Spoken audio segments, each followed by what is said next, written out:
Masih ingat Tiwi, mantan personil Tito yang pernah mengikuti ajang pencarian bakat Akademi Fantasi Indonesia atau AFI pada 2005 lalu? Lama tak terdengar, Tiwi ternyata makin aktif di dunia entertainment. Nama Tiwi banyak dikenal masyarakat ketika dia mengikuti ajang AFI musim kelima pada 2005 lalu. Tiwi menjadi satu di antara dua perwakilan kota Bandung yang mengikuti ajang tersebut. Perempuan yang memiliki tahi lalat di bawah mata ini harus berhenti pada pekan ke-7 lantaran jumlah vote yang tipis. Meski tak menjadi juara dalam ajang tersebut, Tiwi kemudian bergabung dengan Tika untuk membuat grup duo yakni Tito. Mereka melejit lewat single Oke yang dirilis pada 2007.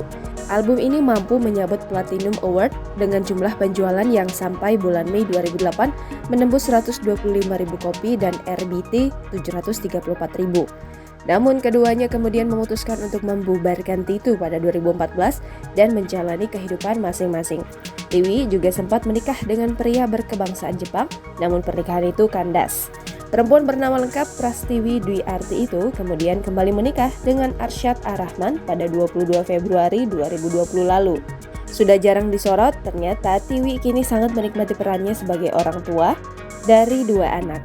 Sebelumnya, dari pernikahan pertama, Tiwi juga telah dikaruniai seorang putra tampan bernama Reo Atar Sakuramoto.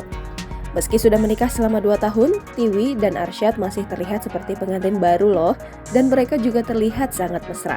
Tiwi terbilang cukup aktif di Instagram. Dirinya saja sudah memiliki pengikut sebanyak 427.000 pengguna.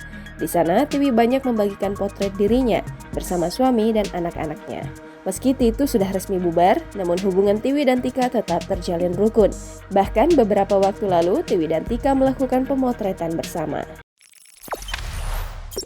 Jangan lupa subscribe, share, komen, dan like ya!